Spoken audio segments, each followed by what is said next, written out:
Welcome back, everybody. Episode 19, very, very special edition today.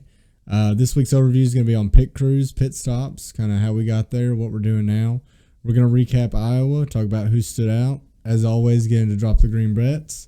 We're going to do some New Hampshire predictions and close with some stupid questions. As always, my name's Austin. My name's Spencer. Let's drop the green. It's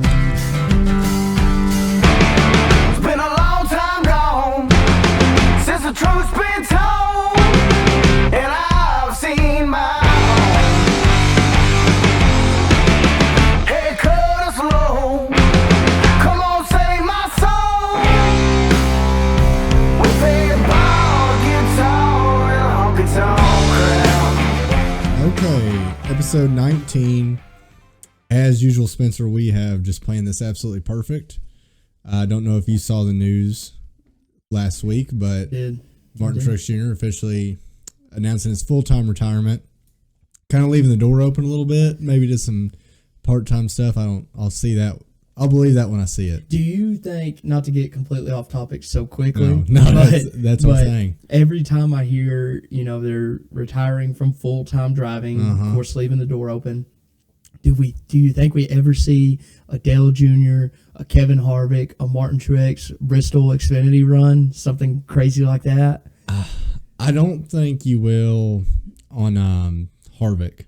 Really? But I say that, but Harvick also was like, I'm never getting in a Cup car again. Yeah, then he just ran the 5. He just ran the 5. Yeah. Yeah. So, I mean, anything can happen. I just feel like Truex is going to fall off the face of the earth. Really? I do. Yeah. So, and we can get into it on our overview here, but he, obviously, me and Spencer are both going to do Truex. Yep. It only makes sense. But I listened to a podcast a couple months ago, and he, more and more on the race week, during the week, he's just flying back to New Jersey, like hanging out with family and stuff. And he's gotten to a point, he said, I've gotten to a point in my career where I don't have to be in the competition meetings in person. Whoa. So this dude already had... No wonder he never wins. Yeah, well, I don't know. I think he's been like that for a few years. I think he's had one foot out for a few years. 2 years, yeah. I think he's just that good. But so kind of what we're going to do, since not just episode 19, we want to focus on all of Truex. Yeah. Because he's retiring and we'll probably never talk about him again. See him again. So I hope not. No, I hope not too. I hope not too. But so I'm going to kind of do a little bit of a background. I'll try to keep it short. I was showing Spencer I have about 37 pages of notes. Yeah. I don't know why I did that. Hey. But I did it. Over-prepared. Yeah. Underperform. That's exactly what I was thinking, actually. So I'm gonna bring you up to speed when we get to number 19. Spencer's gonna take it over. But Martin Truex Jr., born June 29th, 1980, in Mayetta, New Jersey. Mayetta, New Jersey? Mayetta. It might be Mayetta. I don't know. I've never been to New Jersey. So hearing him talk about it is pretty rural in New Jersey. I guess when we think Jersey, we think Jersey Shore. Yeah. But evidently there's a completely different... I either think Jersey Shore or I think like 20 minutes outside New York. That's Jersey, right across the river. So he's in a completely different part of the state, as you can tell just by looking at the guy. But kind of grew up in a racing family. His dad owned a commercial fishing company. Okay. And then was also a racer on the side. His dad actually did 15 starts in the Busch Series. Wow. Just for his own team. Kind of back when you could build a car and take it out. So when they come to Dover, New Hampshire, he grew up racing go-karts. He did not get in a full-sized race car until he was 18 due to New Jersey laws. Yeah. So he got into a modified when he was 18. So that would have been, 1998? Yeah. And then in the late 90s, he's at a tire test or some kind of test at Richmond because his dad's getting ready to put him in a few Busch races just like he had ran. Ends up meeting Dale Jr. They form a friendship. Long story short, he ends up moving to North Carolina, lives with Dale Jr. for a little bit. Yeah. That's how big of a friendship they had. And then in 2004, he ends up racing full-time for Chance 2 Motorsports. Okay. Which is what became Junior Motorsports. Okay. So it used to be called Chance 2, but it's still, it's still Junior Motorsports. But ends up winning the Xfinity Championship in 2004 and 2005. Crazy. Straight, and he had ran some Busch races for his dad's team, and I think he had ran a handful for junior too. Mm-hmm. But first full time season just goes out and wins Let's go. just wins a championship. Rookie. Rookie. And then backs it up the next year. So side note, in 2004, Dale Jr. got hurt in a road racing race. He got burnt really, really bad. Mm-hmm. And this is back. It's ironic. You think about what just happened with Kyle Larson, but back then you couldn't miss a race. Yep. So Dale Jr. climbs in the car with like 3rd-degree burns, a couple days or weeks after he got burnt to a crisp, climbs in the car, makes a couple laps And so he parks could it. start the race. And then Martin Truex Jr.'s in there with a Budweiser suit, climbs right in that thing. And that was at New Hampshire. That's Of all crazy. places, that was at New Hampshire. So that was kind of his first Cup start, but he's not credited for it, right? Of course Because not. it's Dale Jr. Yep. Ends up doing another couple Cup starts maybe just 1 or 2 other Cup starts that year, but goes full-time Cup in 2006 for DEI. Okay. So he's in the 1 car, black and yellow, Bass Pro car, really, really cool car, and ends up winning Dover in 2007. So not his rookie year, but the year after, Mm-hmm. but showing some promise. We've talked about it before. DEI just went junior left, and they just went downhill. He's kind of riding that roller coaster all the way down until finally he, in 2010, goes to Michael Waltrip Racing. Okay. So they're running Toyotas. They got the big Napa sponsorship. He gets to pick his number. He picks 56 because that's the family number. 56. For whatever reason, that's what his dad ran. That's what Truex ran when he was running for his dad. He's like, I want 56. So he races for Michael Waltrip Racing. That's kind of at a time when Toyota was on the rise. Gibbs had been with Toyota at that point. Michael Waltrip Racing's, I'd say, like maybe a tier below Joe Gibbs So as far as the Toyota would team. you call him like Legacy now? They call him like a 2311. Okay. They're definitely Okay. better than Legacy. Okay. And then, so he ran there until 2013. He won a few races. He won Sonoma. He won another race. But have you ever heard of Spingate? No. So Spingate. Spingate. Ooh, this a is little an controversy. This is an overview in itself. Yeah. So I'll be really quick because I definitely want to touch on this one day. So back then you had wild card spots. Was that bad? Was that a bad No. one? That was me. Okay.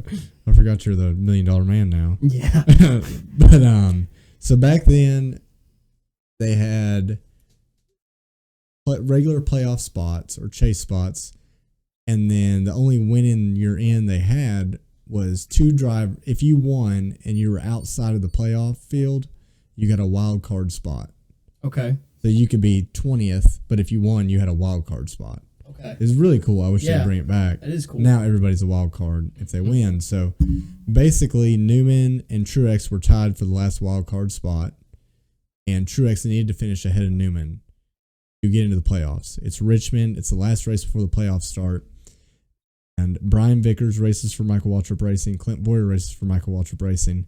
And they decide to start some shenanigans. So if they're on the radio telling Brian Vickers, like, hey, we need a spot, they're asking another team for spots and making back-end deals over the radio. Clint Boyer's running around, and they're like, oh, man, looks like Ryan Newman's going to get in the playoffs. That sucks. Does your arm itch? Brett Griffin, his spotter. And Clint's like, oh, yeah, it just spins out. They interviewed Dale Jr. after the race, and they're like, what? Because this is live. You know what I mean? And everyone, even the commentators were like, this is crazy. Like, they just clearly manipulated this race. Yeah.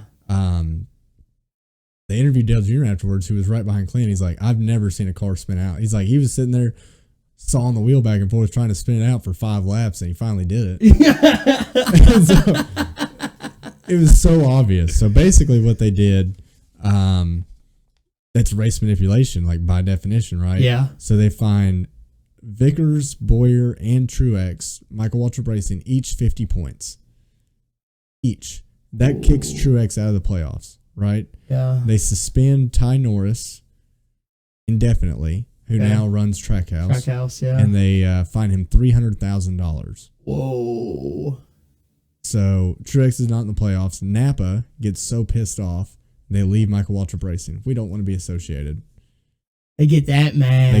I mean, this is a big deal. That is kind of a big deal. It was a big I mean, deal. that's like what like throwing a game. Yeah, really. Yeah, So, Napa, kind of, but it's set up as teams. I mean, Right. you say that, and then Chase did it.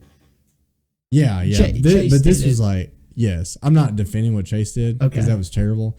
But I can't express to you how blatant this. Like, Okay, like, this was. I mean, like, it was pretty blatant when Yeah. he goes, But "Where's the 5?" Yeah. But okay, Yeah. sorry.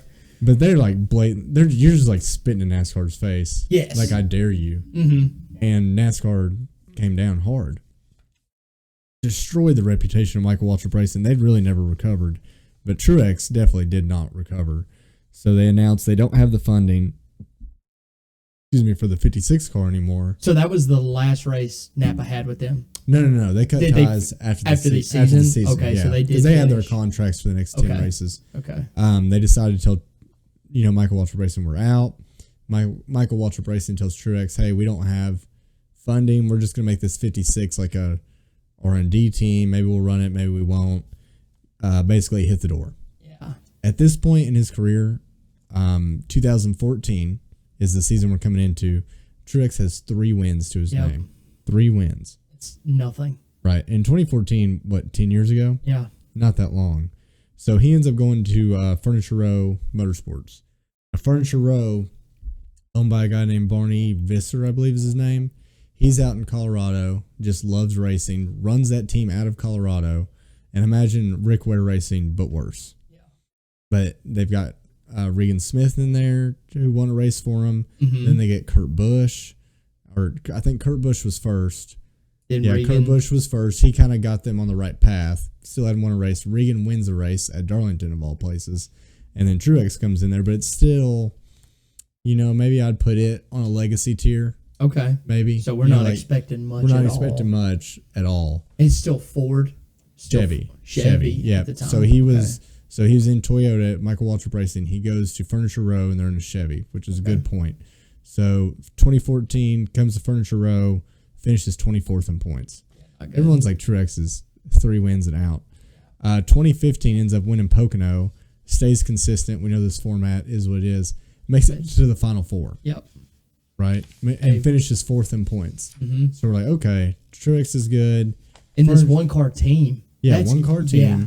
They had an alliance at that time, I think, with maybe Childress. I could be. They had to have had an alliance with Is it still a Chevy? It was a Chevy, yeah. In 2015? In 2015. Wow. And 2015. So the switch was recent then. the switch was recent. You're right on track. So 2016, they switched to Toyota and they get their JGR alliance. Yep. And this is basically a Gibbs car. This is a 5th Gibbs car. Yeah. They win 4 races in 2016.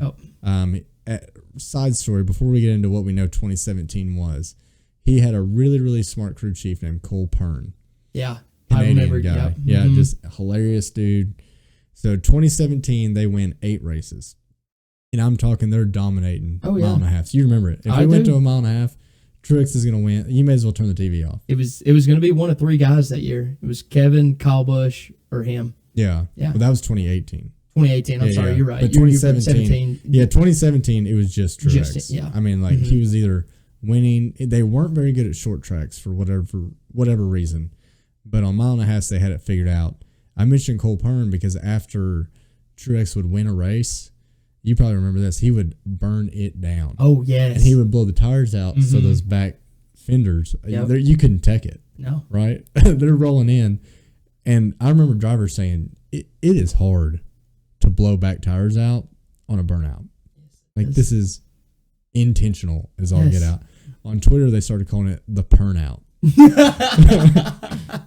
Because obviously Cole Pern's is telling him. It's like, hey, man, when we win, scorched earth, buddy. You burn this thing down. Yeah. That's what we all assume, right? But 2017, he wins 8 races, makes the Final 4, wins a championship. Yep. So we've gone from not too long ago, 3-win Martin Truex Jr., we wrote him off, wins a championship. 2018 comes back, wins 4 races, but they get the news that not only are they going to lose one of their biggest sponsors, 5 Hour Energy, but Joe Gibbs Racing, who I'm sure is a little offended by this satellite team whooping their ass, has decided, you know what, we would love to do an alliance with you again, but crazy, man. The costs went up. Oh, We need more money. Of course you do. We need more money. And they're like, well, you need more money. That's crazy. We also just lost a sponsor. Yeah. It's, halfway through the year, they shut the doors. Furniture Row sold their charter, got out of town. You remember that? So what ultimately happens, they kick Daniel Suarez out of the 19, Yep. and they get the guy that's been kicking their ass the past 2 years. Mm-hmm. So in my conspiracy mind, that was always the plan. If that team succeeded, they were just going to cherry pick him. Yeah, maybe they didn't know at the time that Truex was that amazing, but to sit there, you're Joe Gibbs sitting in this giant building helping another team out, and they're only doing that to get more data. Yes. It's not you're not helping another team out to kick your ass every week. No. And I'm sure they were like, how do we solve this? Almost half the races. Yeah. Yeah. Like how do we solve this? We make it to where they can't afford us. Mm-hmm. And then we just get Martin Truex and his crew chief in our car. Yep. And that's exactly what happened. So I'll let you take over from there. 2018, I'll say real quick, almost won the championship. That's when the big Joey Logano incident happened at Martinsville. Mm-hmm. It's like he may have won the battle, but he ain't winning the damn war. Yeah. Joe Logano won the war. Yeah, he did. I mean, just drove right around him at Homestead. But that brings us to the 19, where he's been since 2019 now, I guess. Yep. Until now. So he's been a legend. Again, we've watched Truex win too many races, it seems like. And when he wins, he just annihilates everybody. Yeah, he does. Yeah. It's literally like he wins the pole. Oh, you better watch out, because he's probably going to lead every single lap. And I can't remember what year it was. It was a couple years ago. He led every lap of the Coke 600 except for maybe 2. Mm-hmm. It's insane. What? Yeah. Yeah. That doesn't happen. But so 34 NASCAR wins now. Mm-hmm. So you just hit on, he had 3 when he joined Michael Waltrip Racing. No, when he joined Furniture Road. When he joined 10 years ago. 10 years ago. Yeah. And so he's won 31 races in 10 years. Yeah. Unreal. He was named as one of NASCAR's 75 greatest drivers. So you can take that for what it's worth, but I think that's a big honor, honestly, for sure. Yeah. How future Hall of Famer. 100%. He's a champion. He's ran over 669 races over that 20-year period. 13 Xfinity wins, and the big one going back to back. I know you touched on it, but 04, 05 went back to back. I thought this was a cool stat that I wrote down. Was he has 1 truck win. Mm-hmm. He's only raced in the trucks 3 times. Yeah, 33%. That might be higher than Kyle. You know where that truck win is at? Where? New Hampshire? No. Oh. It just happened in 2021. Sonoma. No. Oh. 21 just happened. I'll give you one more guess. Think way outside the box. Think way outside the box. Chicago Street Course. No. Oh. 2021. 2021. Yeah. Bristol Dirt. Oh, wow. Okay. Like what? Yeah. You never would have guessed it. I set you up for failure, but I had that wrote down too. I mean, it's the 2-time Xfinity championships alone. Yeah, no, that's impressive. You don't see that anymore. Mm-mm. Like the way it is, and we've talked about if it's a filler league, whatever it is, guys don't get a chance to dominate in the Xfinity series. If they show any signs, these just bigger teams will pluck them and throw them in a car and be like, or they bring their money. Yeah, I mean, Harrison Burton didn't prove himself. No, it's to me that we should have known that that's what that was going to transform into. Yeah. But you forget, and you do. And to steer that kind of in the same direction, they're talking the person most likely to get the 19 car is Chase Briscoe. Mm-hmm. And I feel like, me personally, I've forgotten how good Chase Briscoe is. I have. He dominated the Xfinity series. I mean, we had this discussion off air, and I was like, this dude is dog water. Yeah. To me, I'm throwing in Josh Berry. I'm throwing in John Hunter Nemechek, Eric Jones, all these other dudes that I was bringing up to you, and you're like, dude, remember how good Chase Briscoe was? And I'm like, no, I don't. Yeah. You don't. And it wasn't that long ago. And I mean, I had to remind myself too, but it's like he didn't win the championship, but that's because he hit the wall in the last race. He still won 9 races that year. Yep. But yeah, I'm with you. You forget how good if you dominate Xfinity, there's only so many anomalies that you'll have. Like, and to me, the one coming to mind is Cole Custer. Cole Custer can, and he's the anomaly that can dominate the Xfinity series and it not transform at all. Because I mean, when he came to Stewart Haas, that was kind of when they were in their prime, I would say. I mean, or maybe not their prime, but they were fine. they were good. They were pretty good, and he could not get it done. I think what do you have, like 1-2 wins? He had 1 win his rookie year, and it was a late race restart at like maybe a Kentucky or maybe Kansas or something like that. Like it is that 550 horsepower BS. Like, but anyway, back to Truex. So, Truex is a beast. I think he won some ESPN awards for the ESPYs. I thought that was cool. But the big one, he's a 2017. He's a champion. Can't take that away. No, you can't take that away. 34 wins in that time frame that you're looking at, to me, is you have to erase like the first almost 10 years of his. And I bet he wishes he could too. 100%. Yeah. And so to me, if you erase that and you take just the 10 years, this right here is like kind of record breaking. It's like that Kyle Busch thing that we talked about last week, where if we add it up, no one's it does suck to compare stats after we did Kyle Busch's things because he's statistically ungodly. Yeah. But and always been in a good car. Yeah, he has. It makes you wonder if Truex was in a good car back in 2005. Well, we can look at that now with him in the 8. Yeah. I mean, is what it is. Equipment makes a difference. So for sure. But hey, I wish Truex the best. I can't wait to see what he does next. Hopefully, he stays somehow involved in the sport. Yeah.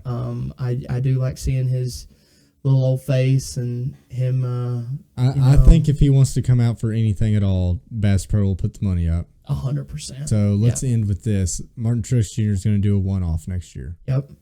Any series, any race, what do you want to see?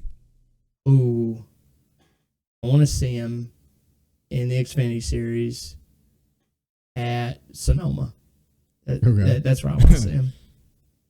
He's going to lap the field. Exactly. That's what I want to see. That would be interesting, though, because, SVG will most likely be in Cup, but you want to see like him in like an SVG go in an Xfinity car. Yeah. What maybe he races a Cup race. I don't care. I want to see, but I want to see him do what he does.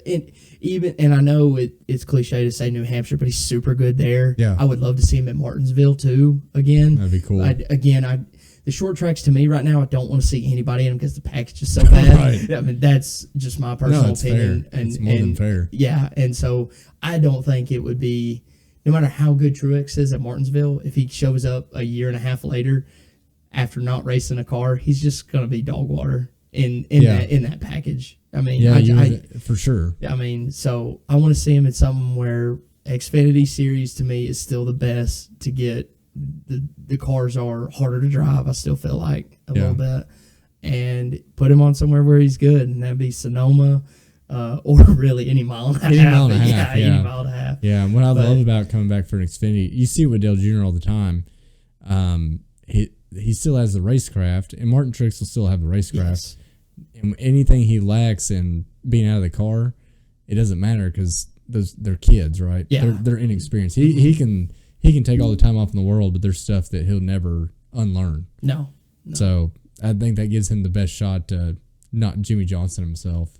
No. And just flounder. And that's another thing we talked about off air. Good on him that he going out on top. Yes. Just those drivers that are on the edge, and to me, first one comes to mind is Priest, but these guys that are just older, that the sport is evolving and they're not staying with it anymore. Do what these guys have done before you, and leave before you just make yourself a laughing stock. Yeah. And I'm the best representation of that, because again, Austin is the best of just going off ever since '98 of knowing, and even before that, of what has happened in the sport. And when I got to the sport, Jimmy Johnson was the butt of every single joke I made every week. I mean, I don't think because you started watching late 2017, maybe midway. You never saw Jimmy Johnson win a race. No, ever. Wild. That's wild, dude. I remember when I got into it. We watched Daytona in the summertime, and you would be like, you would text me. I'd be like, who are we looking at this? Because I didn't know anything. I picked a driver, and I was like, I'm just going to cheer for him. And so I'm trying to figure out who's good. And you're like, watch out for Jimmy this week. He's won at this track 9 times. And I'm like, whoa, that's a lot, you know? Odds are in your favor. Odds are in my favor. And so I'm kind of looking. And then Jimmy would finish 27th. And I'd be like, 9 times? Yeah. What was he driving? A rocket ship? Right. What is going on? And then it got worse. It got worse. Every year. Every year. Yeah. So good for Truex for not making us be really sad. Exactly. Just watching him flounder. So, but we will miss him. Mm-hmm. Hell of a dude. Just kind of I don't know if he is or not, but he just seems like a blue collar guy. He definitely does. It's one of those stories, and you spelled it out. I mean, his dad wasn't really a racer. You know, he didn't bring any name to it. He just got into it and was good at it. Yeah, just naturally good at it. Prove yourself on the track. Stuff like this will happen to you. You know what I mean? You'll get into a Joe Gibbs car eventually. You'll get into a Hendrick car. You don't have to make a podcast and tell you about how good you would be in that car. Yeah. You know, you just do it. Just do it. Yeah. Yeah. It kind of gives you hope too. You know, you look at it, and this might be a crazy example, but you never know. Like, look at a Ricky Stenhouse Jr. Yeah. He has 3 wins. Mm-hmm. Let's say somehow by chance, you know, he's almost mid-30s. I think he might be mid-30s, but you know, he lands a top ride. Everyone's gonna be like, he could be like a Truex because we've seen it before. Mm-hmm. And I think that gives you a lot of promise and future things to look at. That just because the new hot shoe that's 22 is coming in, there's still guys that, given the right opportunity, can be a Martin Truex Jr. Mm-hmm. So I think it's a great story all around. Yep, it is. But well, all right, episode 19, Martin Truex Jr. edition. Let's jump right into our overviews. So we wanted to do this one on pit crews, and really want to focus on the guys in the pit crew. But I think to get there, we need to kind of understand what the pit stop is and what all that entails.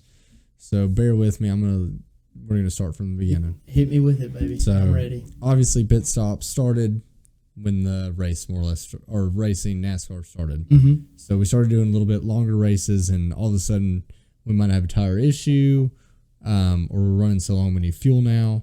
So early 50s, they come down there. They have bumper jacks. So yeah, bumper jacks and the old 4-way that's in the back of your mom's old station wagon. No shot. And they're putting it on there, cracking it loose, and they're changing tires that way. You're lying. I swear. They have no reason. They didn't have a floor jack or nothing? No, not at that time. Now, very shortly after, I mean, this is early, right? They're like, we just need to take the tire off and get them back out there. They're not even thinking. They had 9 guys to lift the car. That's all. They're putting a bumper jack on. They're like, there's no reason for this to. The guy that's winning is probably 7 laps ahead anyway. That's true. It's that era. Right? So we're not really the worried race about. has never stopped for anything. No. We're not really worried about saving, a couple minutes if we're in second place and we're 5 laps behind the leader. Or, you know what? I'm being a little exaggerative, but so shortly into the 50s, now we're mid 50s, late 50s. They get pneumatic, so air guns. Mm-hmm. So like, oh wow, this is easier. Yep. You know what I mean? And then old Smokey Eunuch, which I taught him before. My boy. He said, well, in my garage, I've got floor jacks. We've always just used them around the shop. Well, hell, let's just bring that to the track.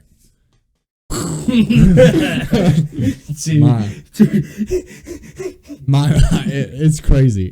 But in their credit, this is the 50s, right? I mean, they're not thinking that this is an advantage.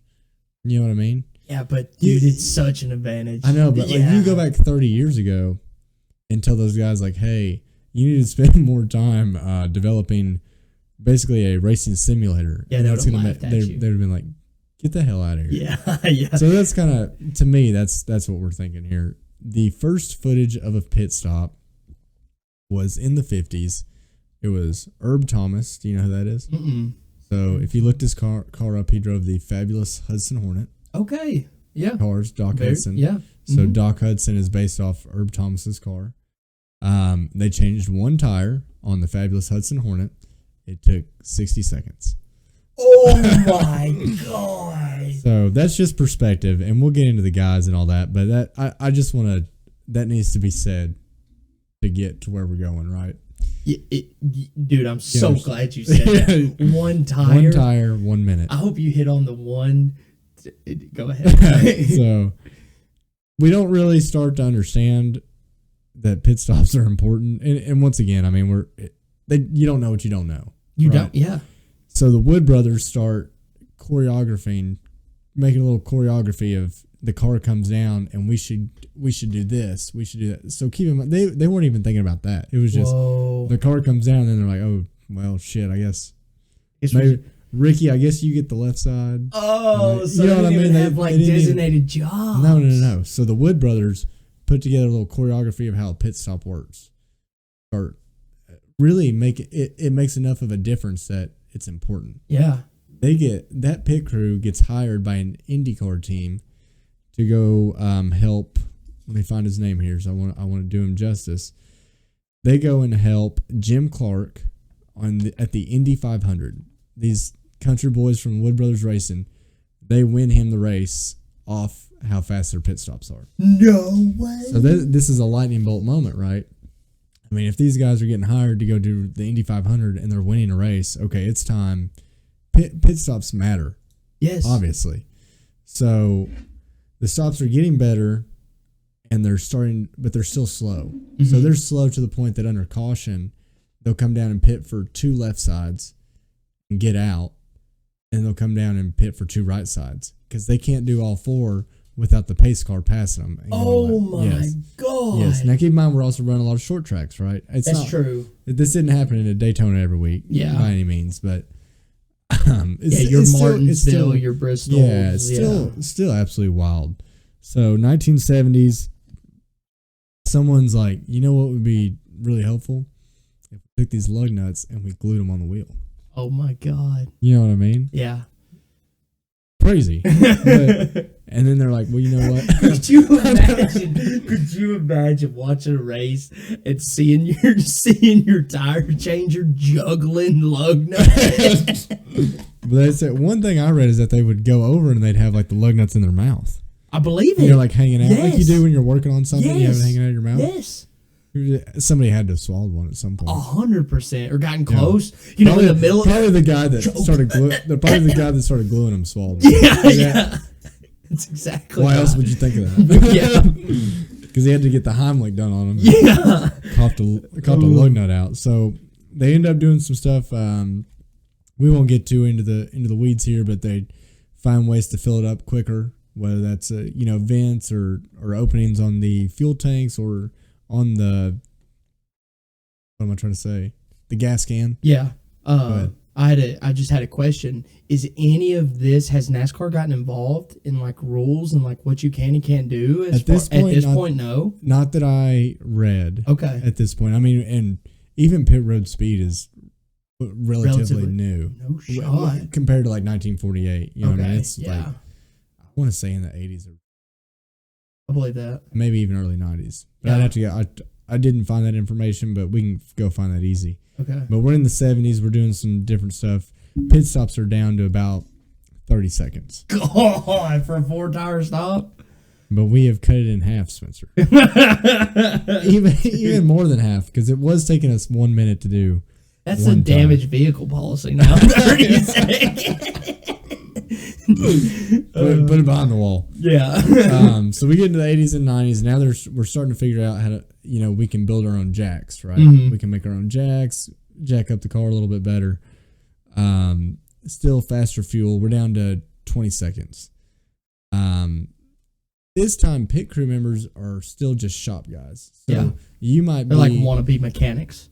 Or they are mechanics. So yeah. You might spend all week being an interior guy. So it's your job to put the seat in, get the tack right, all the electronics, and then when you get to the track, you're the interior guy, right? Yeah. But when the race starts, you're also putting tires on. Oh my God.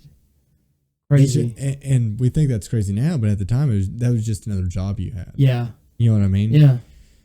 It's just what you did. On Saturday, I mow the grass. On Monday, I pick up sticks. Yeah, Basically, same thing. Yeah, same thing. And, maybe they're practicing a little bit, but not really. Not like what I guarantee they're not practicing at all. Yes, I'm sure some aren't. Yeah. I'm sure some aren't. So they're like, I've changed a tire so many times. Well, I ain't got to do that. I mean, it's so wild to think about. So 1993, Ray Evernham, we all know Ray. Yep. He is the crew chief of Jeff Gordon at this time, brand new team. He decides to start something called the Rainbow Warriors, obviously rainbow car. So he has this insane idea that Rick Hendrick is very skeptical of. He said, I want to hire a completely separate group of guys to pit the car. Rick Hendrick's like, you want to double the payroll when I already have Chad Knaus, who's a shock guy. He works on shocks. Yeah. And he's also a really good left front tire changer. And Chad Knaus is like, Ray Evernham's like, no, I'm going to get a separate crew. They're just going to come in on the weekends. They're going to practice all week. They're going to have a coach. They're going to be former professional athletes. And we're going to kick everybody's ass every week. So the way Ray says it is Rick Hendrick was very skeptical. Ray did it anyway. And he comes by on a Saturday or Friday, whatever day he came by, and sees these guys out there practicing. He had never seen that before. Oh, of course not. It's a dedicated, practice. You know what I mean? And Rick's like, okay, you're onto something here. So they just start waxing. They're already waxing ass because they have Ray Evernham and Jeff Gordon. Yeah. To add insult to injury, they're probably twice as fast as everybody on pit road now. Dude, imagine like before we have 9-second stops, nowadays. That's an incredible stop. Imagine when it was like 13 and you're doing it in like 7. Yeah. Oh my God. Yeah. The advantage. And it was probably, if I had to guess, it was probably 17, 16 seconds. And then Rainbow Warrior guys are probably 14, 15. Yeah. And everyone's dude, you were already waxing. Because Jeff Gordon at that time was so, not 93, 94, but come 95, they're kicking ass. Yeah. And then their pit crews are just so much better. I mean, you'd just be so pissed off every week. So that kind of opened up where we're at today. Now, and you can get into this too, but now teams own multiple crews. And the only thing I'll say about that, you got your Hendrick crews, and they're subbing out to like Aspire. So Corey's pit crew is like the 5th string Hendrick team, pretty right? much. Yeah. And if Corey's got a guy that's just ripping on the right front, he's gone. Or Jack, he's moving up. He's moving up, right? Yeah. And they're pulling him out of the AAA and they're taking him to the big leagues. And if you're Spire, that's the price you pay for not having your own program. 100%. On the other side of that, if you're 2311, you don't want to be at the mercy of that. You start your own program. Pool of guys is still a pool of guys, unless you start paying them, and you're going to have a lot of struggles as we've seen them have. Yep. So that's kind of where we're at now, and I'll let you get into and kind of close it out more on the people side of it. Yeah, so to lead in off of that, I got to go, and I've talked about it before, I got to go to Joe Gibbs, and I got to see their practice facility. Unreal, dude. It's unreal. The weight room that they have, the exercise machines, like if you're the right front guy, say you're the right front guy, that's all you do is put the right front on. You're not even hitting the one lug nut. Okay. Yeah. You are carrying that tire, I guess, to the other side. Yeah. You would have to run around the car. Yeah. So you'd have to run with that tire and you'd have to put it on. Okay. You still show up at 6 a.m. and you work out for 2 hours. Okay. 6 a.m. You're at the shop. Tire curls. Yeah. You're doing something. Yeah. I mean, it was unreal. I mean, it's state of the art gym facility. We weren't allowed to take pictures of it, whatever. You got some though, right? Yeah. So just state of the art exercise facility, and then where the real magic happens, and when we were there, they were building an indoor one. So this other one was outside, and from what they were talking, the indoor one would do a lot of different things for them. But I mean, when I say indoor, garage bay, and garage bay you drive through. I mean, you can't actually put it indoors, but though there's a wall that's like every pit wall, and they have everybody's helmets right there. Tool. It was unreal how, and this is just JGR's facility, so I couldn't imagine everywhere else. But like you said, I mean, those guys, they have massive teams, so they're training a lot of guys every day. I'm pretty sure Denny's team would train together, and then you would have, of course, Seabell's team or whatever. But seeing that, and like, because we all know how baseball practice is. We've been at baseball practice, even when you're a little kid. You do hitting, you do fielding, infield, outfield, you do all that stuff. But to see a NASCAR pit crew practice facility was just unheard. I mean, it's super cool. I mean, and they had all their guns there. It's literally like you're at the pits. They simulate everything. They had the car out there that they use. I mean, it's not, of course, it's a race car, but it's not a. I've heard Gibbs has an electric. I don't know. I didn't ask. Okay. I should. I mean, I saw the car there, but I didn't even think to ask if it was electric. So that's very possible. That's what I've seen videos of it. I don't know if it's the one they actually use. But they have an electric car rolling around. I believe that. That I thought was for pit practice. It could be. Yeah, that'd be really smart, honestly. But just seeing, I mean, those guys. I mean, it's an 8-hour workday on a Monday. For 9 seconds. Yeah. So that's where all the money's involved. The big guys that I want to talk about, and I just picked one of these athletes that we said. I mean, that's where the game changed. It's like when you get actual dudes that are 250 pounds that didn't make it in the NFL. They went to the combine, didn't work out. They bounced around to a couple teams, but they still love to be competitive. Yeah. This is exactly where you need to be, using your strength. So the big name I wanted to hit on was Coach Phil Horton. If you don't know who Coach Phil Horton is, he went to North Carolina A&T State University. Okay. Yeah, I have no idea where that is. I don't either. Yeah. But he graduated in sports medicine, so he was going to be a trainer.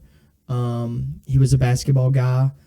He was the athlete. From there, he moved to Michigan State University, so he went up there, got his master's in sports medicine, was the athletic trainer there. From there, once he graduated, he went to Memphis, became the head trainer at Memphis State before it became Memphis. I didn't know that. I didn't know that either. Yeah. Mm-hmm. So it was Memphis State, then he was at Memphis, and then from there, he always wanted to be in a professional sport, and so he worked for the Milwaukee Bucks in Milwaukee as their head trainer for a while. Basketball. Yes. Good job. Wow, look at you. In case our viewers didn't know. Yeah, in case they did. Just you. So this was in the early 90s, like Austin was talking about, when Evernham had this great idea to hire another team. This was early 90s. And so Coach Horton had already had a gym. He was a personal trainer, and so he stepped back from the Bucks to focus on that, and he lived in North Carolina. And so being from there, he met Irvin. Yeah. I don't know why I keep saying Ivan. I don't either. Ernie Irvin. Met Ernie Irvin. He was his personal trainer, and he was like, dude, you know what you'd be really good at? And that's coaching my pit crew. And so he became a pit crew coach, and he did this cool thing. NASCAR does a lot of different drive opportunities, but he did a drive for diversity, which they still do now. But the big thing that's come out of that I wanted to hit on that he kind of started was a pit crew combine. So they have athletes from all over that are D2, D1, former NFL guys that come and pretty much do like NASCAR type workouts. They're doing like the normal bench and stuff, but maybe they're throwing a tire around. Doing like a 40 and stuff, you think? No, not a 40, because I don't think speed would that matter. But strength and burst. So I mean, your gas guy doesn't have to do nothing, but those tire changers have to, and the precision. Well, not as much now. The precision, with the one lug. But I mean, still, timing is everything and all that. So they're seeing those. So he does this combine for them. And one of the big guys that I wanted to hit on that I thought was super cool, his name is Jeremy. He went to App State and played 2 seasons in the NFL with the Washington Commanders. No kidding. Okay, yeah. Jeez. Played 2 seasons there as, I believe, a D end or a linebacker. Okay. So I think he kind of moved both. He played, or not defensive tackle, D end. So he played D end, linebacker, depending on what scheme they're in. That means nothing. But so he does this drive to survive thing, or not drive to survive, drive for diversity, and is in the combine. And now he is a tire changer for Trackhouse Racing. No kidding. On Daniel Suarez's That's team. crazy. He graduated from the program, did well in his combine, and got a job doing that.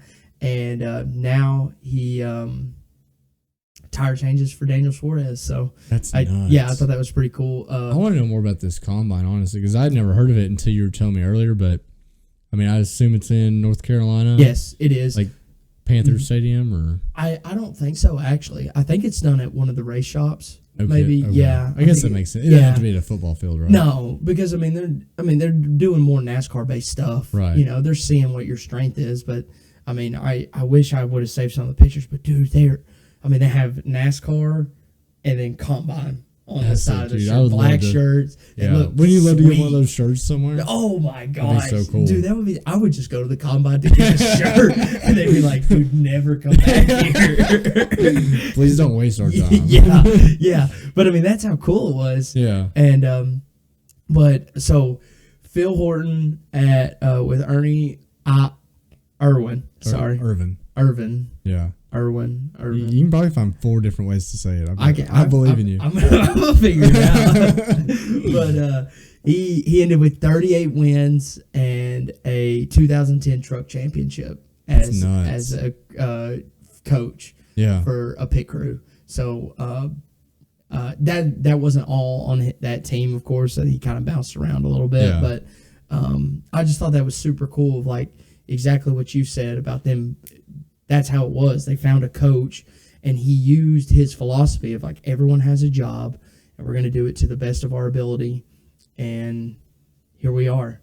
To now, everyone is exactly choreographed of how they come around the car, when they come around the car, how safe and unsafe it is at the exact same time, and to do them in 9.8 seconds. Yeah. Unreal. And I think we've had 2 or 3 sub 9 seconds. Yeah, we have. But how? I mean, it's just mind blowing. Mm-hmm. Absolutely mind blowing. Yeah, and again, there's so many rules. You can't just already be on the right side of the car.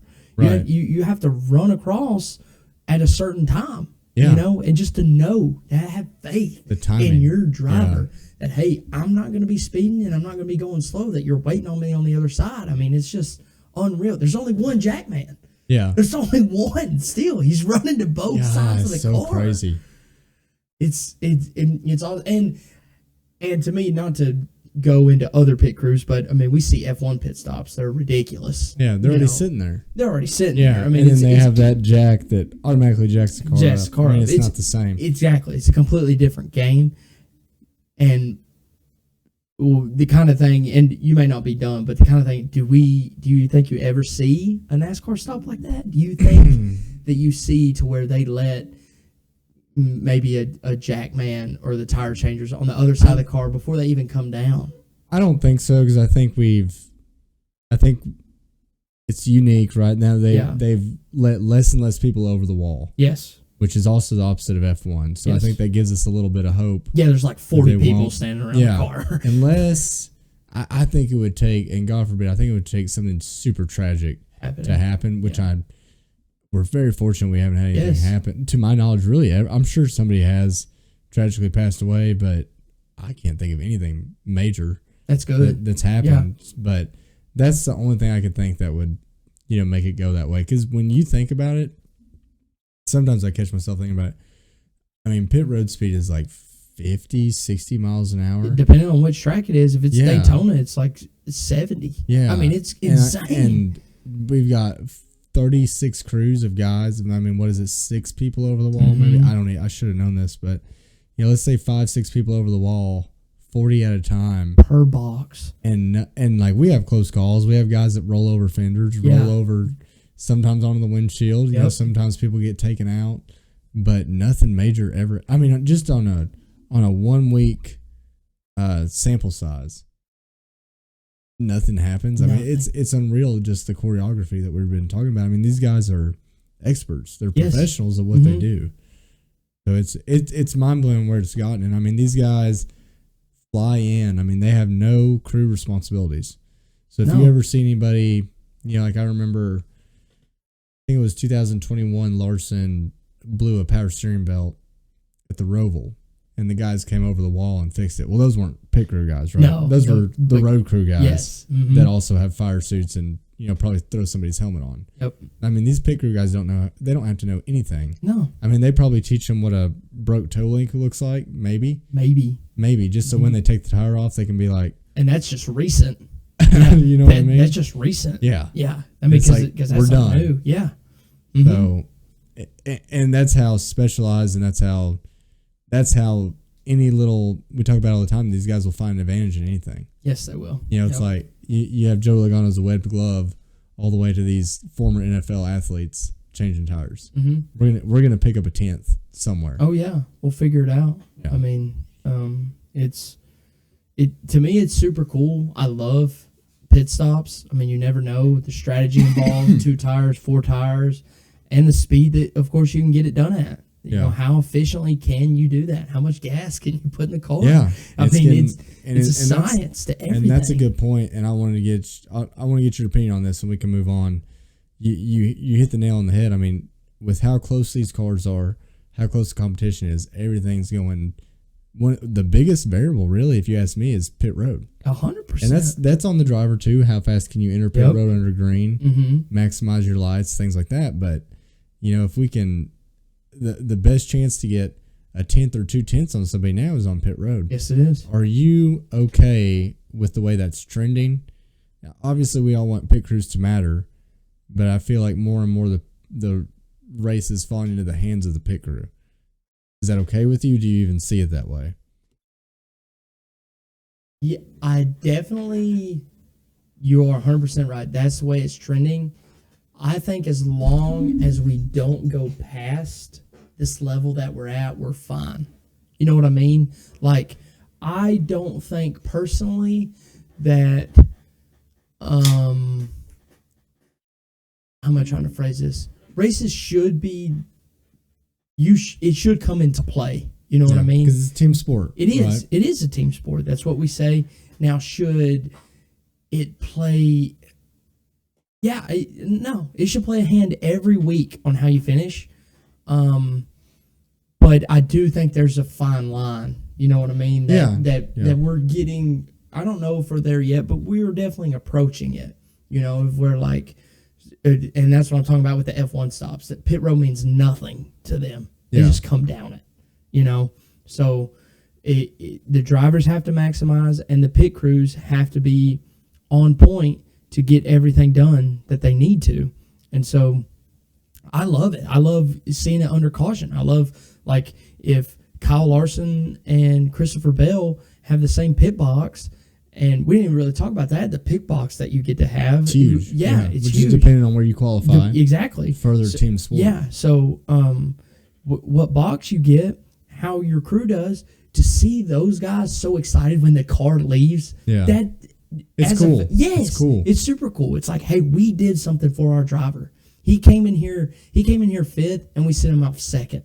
That's huge. Huge. And we made a 4-tire stop like everybody else. No loose wheels. Yeah. And to me, as long as they're important and making up spots, I love to see the competitiveness, the drive that those guys have to do their job is unmatched. It is so competitive. It's so hard to do what they do. It is. It is.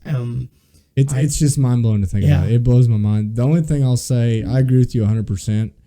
And just to nitpick, and it's life. It's not fair.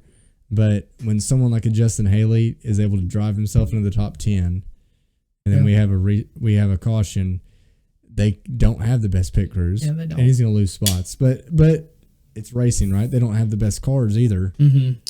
I mean, you got to pay to play. Yeah.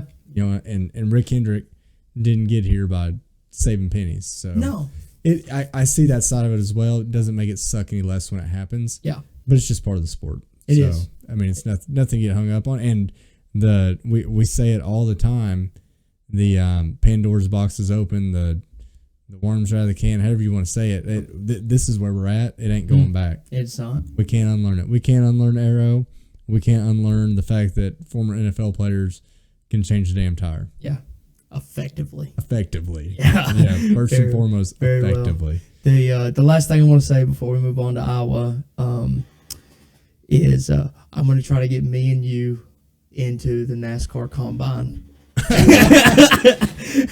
And as content creators, we'll do some kind of live podcast there. Okay. And that's better. I thought you were just going to sign us up. No. We'll make it a drop the green. I thought I was going to get there and I'd have it and be like Austin Sanders trying out for fuel cam. No, we would give you something that easy. Yeah. I want to see you carry a tire. Yeah. I can carry a tire. I can't carry a fuel can.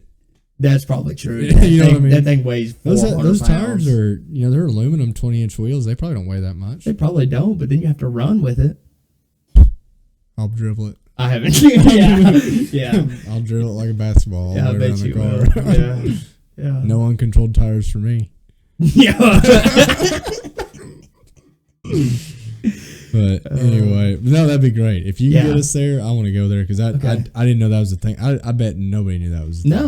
No. So no one knew that was a thing. So we're dropping good knowledge here on Drop the Green. Yeah, no one would know if it wasn't for you. Exactly. So I appreciate that. Mm-hmm. Let's move into Iowa. Good race rating. What'd you give it? I gave it a 7.9. Might be a little high. Okay. I felt it was super good, and when I say this, and you had it wrote down, the first stage, when we got lots of green flag laps at Iowa, that race was amazing. When the leaders caught lap traffic, that's when the race got so good. You saw the comers and goers. You saw what car was actually dominant and kind of went around who could pass. And to me, I know we literally just went to a dirt race the night before. Last weekend, yeah. And so it was even better. And just seeing that's how those races are won. They're won in lap traffic. Yeah. Who's the best in lap traffic? You only have so many laps. And you're going to hit it. And you're going to hit it.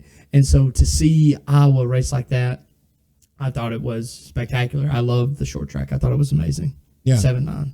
7.9. I'm going to give it a 7.4. Okay. So we're not far. Like a 454 cubic inch translates to 7.4 liters. So 454 Chevy big block. You can't beat that. You're fired. You can't beat that. But I thought it was a really good race. I watched it with no volume, but I could still tell it was a great race. I'm going to lean on you for You did yourself a disservice this week by listening with no volume because we didn't have the Fox. I know. But one thing I will say, and I think it was related to Gamebridge, but my God, why were they harping on Corey LaJoy? I literally was he even doing anything good when they were?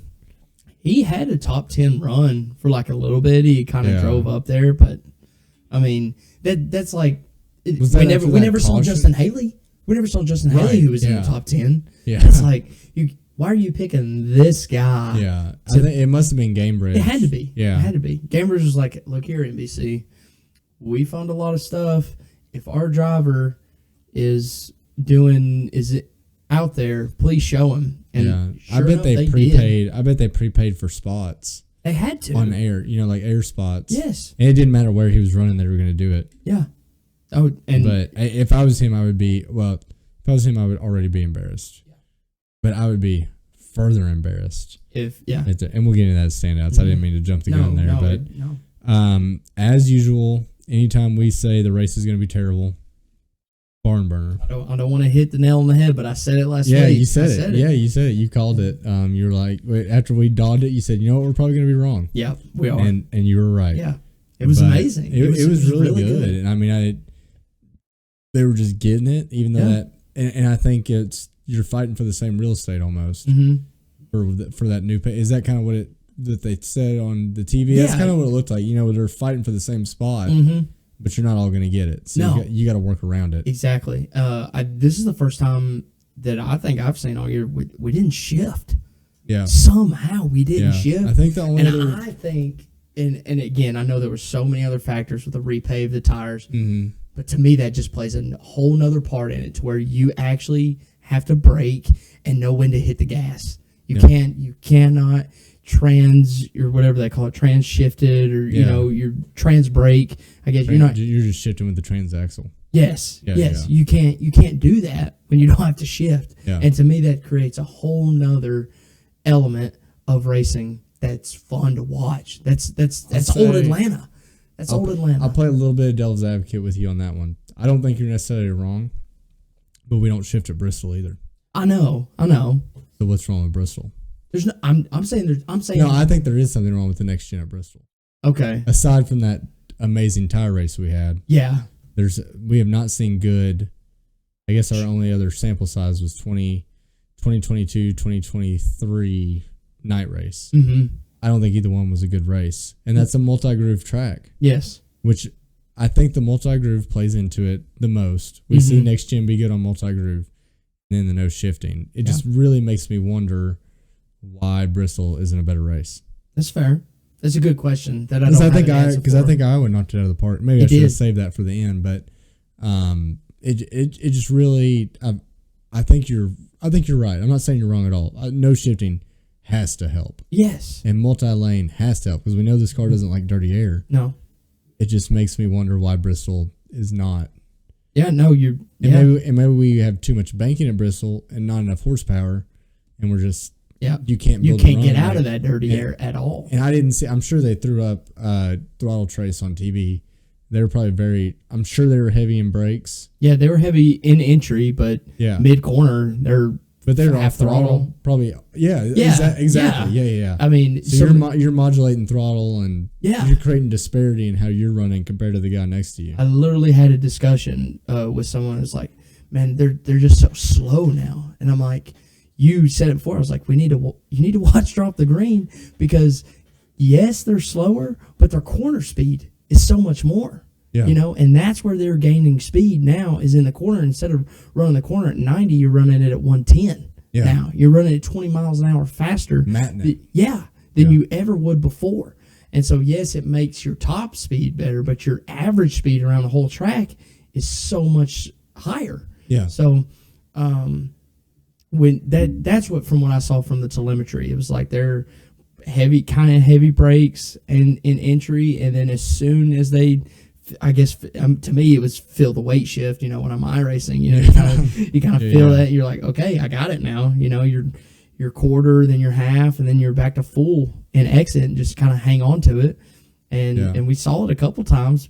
Guys couldn't hang on to it, you know. Which I think we need that. Yes. We need that. That's way better than going around there burping the throttle and getting back in it. Yeah. Because you don't have you don't have any disparity.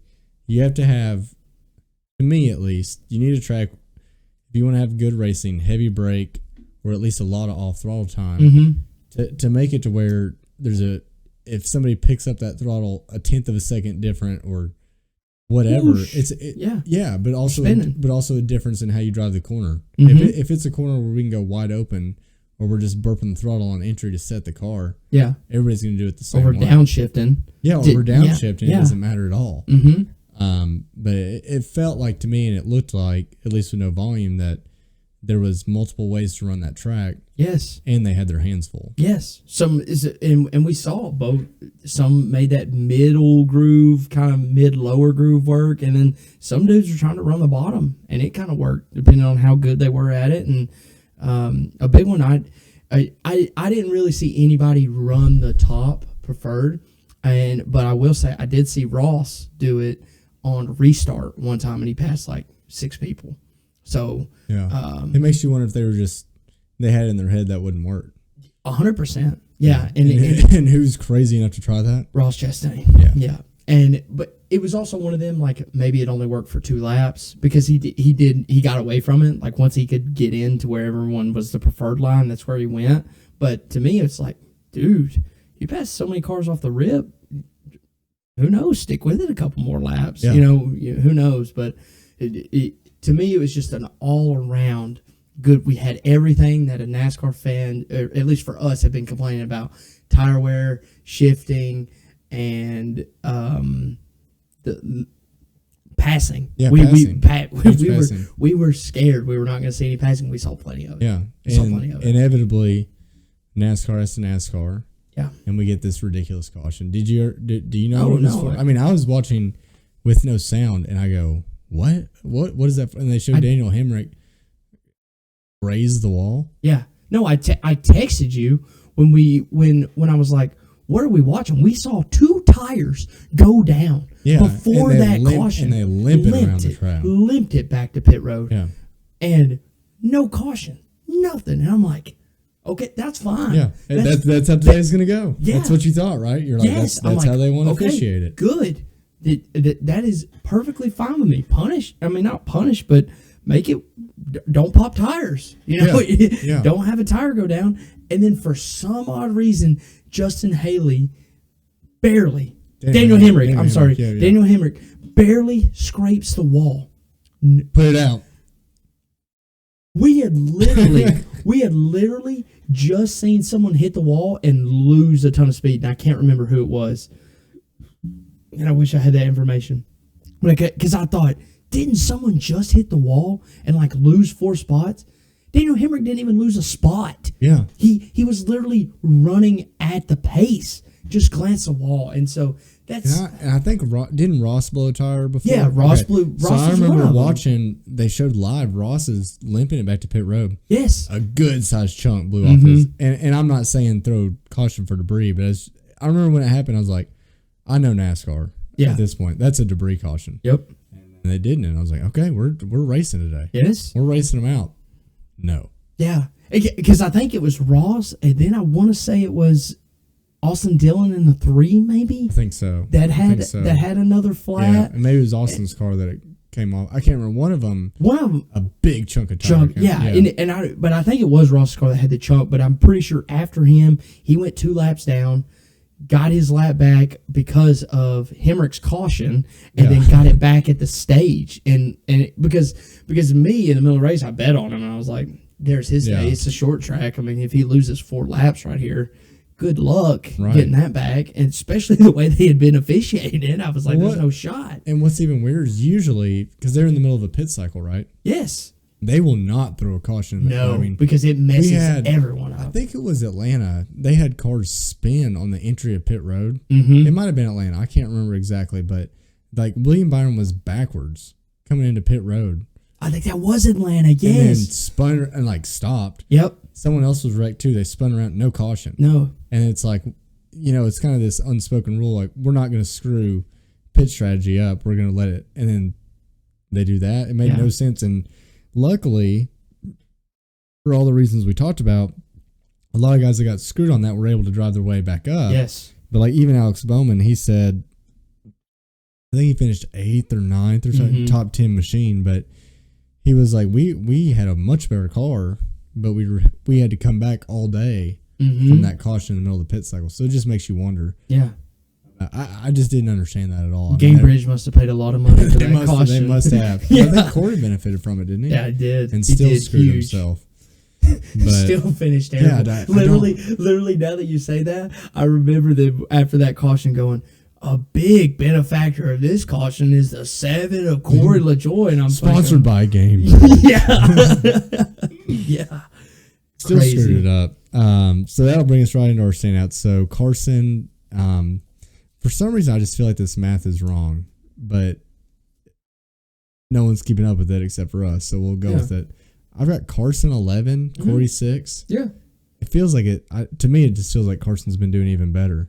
But I guess that's almost twice as much. That's twice. Yeah. Yeah. I mean, he's one race away from beating him double the time. Double, yeah. So, and Corey and Carson, we'll criticize him. He did try to wreck the whole team. He did weaponize himself that he's super good at doing. He was truly a domestic terrorist. Yes, he was. He tried to wreck the whole Spire garage. Yeah, that was unreal. I think that was a little nerves. That was Carson. Yeah. That's the Carson we've been waiting to see. He doesn't care what number is on the side. No. He's racing them. He's racing them. Yeah. Love it. And if you Stick with it. And what I like about him, and what it seems like at least for the most part, I can think of one example. This isn't true, but when he makes a mistake like that, goldfish memory. Yeah. He doesn't. That did not affect him. Nope. Clearly. Nope. Clearly. Came right back, and Corey was outrunning him, by a good 7, 8, sometimes 10 spots most of the day. And I remember Colby was in the group chat was like, "How about Corey?" And I was like, "If you don't think he's going to screw this up again." And he did. And he did. Yeah. Dude, he can't help it. He can't. Give him a good car. He's like, "I'm going to find a way to stay 30th in points." Yeah. You're going to give me a chance. He literally could have had a top 10 day. I think that's how good his car was. I think it was too. Yeah. Yeah. That was a top 10 car. And he's won there, like in 1987 in an ARCA car. So, he harped on that all week. Yep. So obviously he has laps, he has experience, but I'm telling you, if there's a chance for him to get out of 30th in points, he's not going to let it happen. He ain't taking it. It's like, no, I want to be 30th. Love it. Yeah.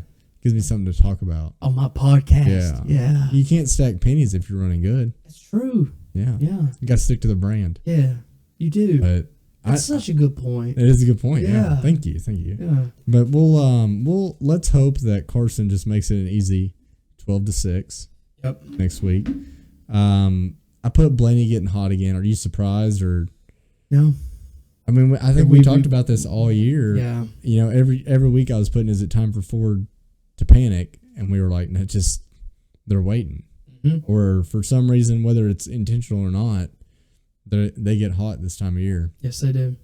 So, one other thing I didn't put on here is Daniel Suarez out of his mind. Okay. Dude, he took no responsibility. I know. And I'm not saying some of it doesn't fall on Larson either. He was aggressive, but dude, he just wrecked. Oh yeah, he wrecked him. He wrecked him. I mean, Daniel clearly Suarez, what we Daniel Suarez does not think he wrecked him. He blamed it on Brad Keselowski. I know. Well, Daniel's being stupid. Okay, he's out of his mind. Yeah, he's being silly. Okay, but what we can say is that if you're gonna wreck anybody, wreck Kyle Larson because he doesn't care. You know what I mean? He doesn't care. No, he doesn't care.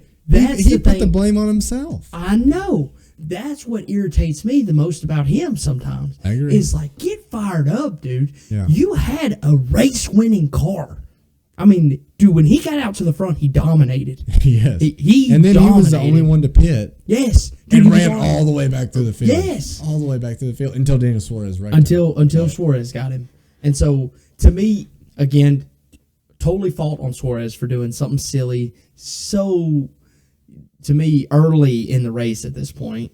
And again, whatever he wants to say, Suarez, I have no responsibility in this BS. But for Kyle Larson, to me, this was not to start a rivalry, but to be like, hey, we're not going to put up with this. Because he was pissed at Denny. Exactly. It doesn't make any sense. It doesn't make any sense. And I'm not saying go off on Suarez because you're definitely 10 levels better than him. You don't have to do that. But to me, what I'm thinking about is what if like Ty sees that? Because not that I think Ty's also better than Daniel, but at the same time, they're still trying to prove themselves. Maybe Ty takes a shot. I think you know what I mean? No, I think that's a great point because I think that's exactly the reason Denny Hamlin races him the way. And I'm not this week, right? Denny accidentally got into him. Yeah. Whatever. Mm-hmm. But in the past, I think that's why Denny has raced him like that because he knows that's how Kyle is. Yeah, he doesn't care. What's the worst thing he's going to do? Be mad at me for a day? Yeah. Nothing ever. And I'm not saying you have to get out and fight, but Kyle doesn't race anybody. He's not going to race Daniel different. No. Because he's putting that on himself. Mm-hmm. The other thing I want to say about it, and this is, I want to get into this one day, just team dynamics. When Daniel Suarez messes up, Slaughter and his crew chief are just like, yeah, dude, Kyle Larson screwed up. That was not your fault. Yeah. And Alan Gustafson is that way with Chase. Like, no matter what, it's never Chase's fault. But I'd look at someone like Cliff Daniels, who has the greatest driver possibly in the world right now, holds Kyle's accountable for everything. It's like, hey, pull it together, drive the car. Yeah. Stop complaining, drive the car. Also praises him when he does good, but if he's like, I remember I watched an in-car camera of him, and this has been several races ago, but he was running a line and got passed and was like, and Cliff had told him, your lap time's fine, and Kyle's like, well, trying the top, and his spotter's like, hey, we don't need to try the top, lap time's fine where we're at, gets passed. Cliff Daniels waited until he got on the straightaway and said, if it was up to me, we'd take that rear view camera out of the car, focus ahead, discipline, get that spot back. Let's go. That's how Cliff Daniels talks to the great, you know what I mean? Yeah, the go to the sport right now. You know, and Kyle has that respect. Yep. But if you say that, I feel like if you say that to Daniel Suarez, he's going to quip right back because nothing's ever his fault. So I don't know. It makes you wonder. Like, I don't think, and I'm on a little bit of a tangent, but I think I want to go somewhere with it. Look how Ryan Blaney talks to his crew, his crew chief, his spotter. That's just how Ryan Blaney talks, right? Yeah. Can you imagine a Cliff Daniels? Like, he wouldn't take that. So if you even had a Truex, sometimes Truex can be mouthy. Oh, mouthy. And see, that's the thing about his relationship. His spotter is mouthy right back. Yeah, and they're just like again, it's all just different petty dynamics. Yes, but it makes you wonder, like, if you put a Cliff Daniels type personality with a Ryan Blaney, do you get better results? No, because it's like, you think someone like Ryan Blaney or Daniel Suarez is always going to be like, I'm the driver, I'm right. Yeah, and so you have to pair him with somebody it's gonna be his yes man, pretty much. Okay. Yeah. Yeah. It's a weird dynamic. It is. I think that's what makes Kyle Larson so good. It's like, to me, and we see it on this show, we both have different perspectives. And so if we bring those together and feed off of each other, instead of trying to prove that your perspective is right or mine is right, that they're looking at like, hey, you're exactly right. You got passed trying to do something stupid, buddy. I told you your lap times were fine. Get your butt in gear and run where I told you to run, and you'll be fine. So it's almost like the path of least resistance, I guess. Exactly. But at the same time, I mean, is Chase Elliott trying a different line? No. Yeah. I guess the last thing I want to say, and we'll move on to bets after this. Yeah. The only reason I say that is because I've heard several stories that Dale Jr. has said, he kind of spent all of his DEI days doing whatever he wanted to do. Show up, drive the car. Like they'd be, and he's told the story a million times, but, they'd be on practice days, they'd be working on the car and everything. He'd be in his bus playing video games, and he'd roll in like right when he had to. Yep. When he got Steve Letarte as a crew chief, he's like, basically, I don't care who you are. You're going to show up at 7 a.m. Or, whenever the crew shows up, you're going to show up 15 minutes before, prepared with notes. Tell me what you need. I need you here. I need you there. This is and that whipped him into shape. Yeah. And that helped. So that's the only reason I say, like, if you paired a Ryan Blaney or Suarez with somebody to hold them accountable, would it change? But I'm with you. One of those two personalities, more than likely, it would backfire. Yeah. And they'd be like, they'd be going to their owner and saying, give me someone else. Exactly. Because they would just shut down. Mm-hmm. So they would.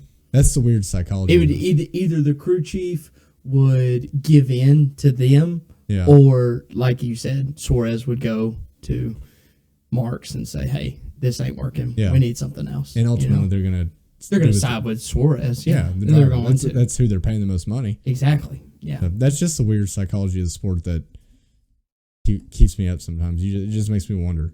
Oh yeah, there's so much more to it than just I'll tell one more story, and I hope Dave's listening to hear this story. So it was. Do you remember when we went to the LSU game? Yeah. Do you remember when we were staying at our Airbnb, and down the road they were throwing that. They were having that house party like outside, playing that beer dye, ridiculous beer dye. Yeah. Game. Okay. So me and Dave had just learned beer dye, and we were like, let's go over there and play with them. Okay. And they didn't know us from anywhere. We did not know them. We're just playing, talking, having a good time. And we have played several games with them. We are not doing well. We are not doing great. Yeah. And I'm like, Dave, dude, get it together. I'm kind of like, hey, and he's giving it back to me. Like, what do you mean? I'm not doing nothing wrong. Get your gear. Get in. Let's go. And those other guys, I mean, we're kind of like, we give up like 2 or 3 more points. They're like, Dave, what's wrong with you? Go home. Get out of here. I'm like yelling at him, and he's yelling back at me. And those guys from the other side of the table, we have now drawn the whole house party outside from me and Dave yelling at each other. Right. Okay, I love that man. Yeah. I'm just giving him a hard time. Yeah. Yeah. He's giving me a hard time. He's like, "Hey guys, if you're going to do that, you need to go somewhere else." What?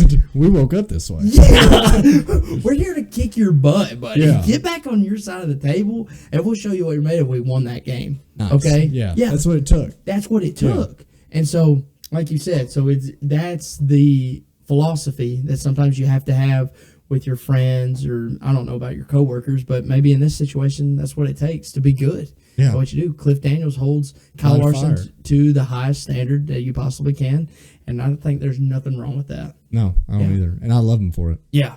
Mm-hmm. Well, good deal. Let's move on up. Drop the green bets. We have come off a big weekend. How did we do this weekend? We didn't lose anything, but we didn't win anything. That's a win to us. It's a win. So we still down biggest 6. takeaways. Ford, we're down 6. Mm-hmm. Round 6. Ford won us the race. It was kind of touch and go, scary for a while. Larson was really good. Suarez helped us out on that one. Yeah, Larson helped you out on that one. Or Suarez. Yeah, I'm sorry. Yeah, Suarez helped us out on that one, so that was big. But Ford's got it done. Huge shout out to Blaney. Congrats to him. But another big takeaway is my boy Ross is dead to me. Okay, he is He's done. in the graveyard. We were teetering last week on the graveyard. Yeah, and he won us last week. Okay? He won. Yeah, he won us last week. So we wrote it. Dead to me. Dead okay. to me. Yeah. Okay. Official headstone has been made. Headstone right next to Seabell, baby. Yeah. Right next Which to is Seabell. the one we were thinking of last week. It was Seabell. So we got Seabell and Ross in the graveyard. Dead. The one in the 20, 21. Harrison Burton's in the graveyard. Been there. I think he should have started there. Yeah, that's where he started. But this week, I feel good again about these. Okay. And I think you're gonna like them. So Toyota's the heavy favorite this week, and I literally just think that's Seabell. No offense to any other Toyota. I think it is too. in the Yeah, field. he's carrying them. That's no offense to Truex. Truex is probably going to be dominant. Denny's going to be good. Tyler Reddick could be whatever. Bubba's probably going to be meh. I mean, but to me, there's just not enough Toyotas in the camp. They were sitting at minus 120. Wow, That's unreal. That's unreal. Yeah. Okay. Least amount of cars on the track. Yeah, least amount of cars on the track. I'm not. If Seabell wins, good on him. But I'm not ready to put that money there yet. We're riding the Fords again. Plus 200. Okay. It's too easy. Penske is getting hot. Fords are getting hot. I could see literally a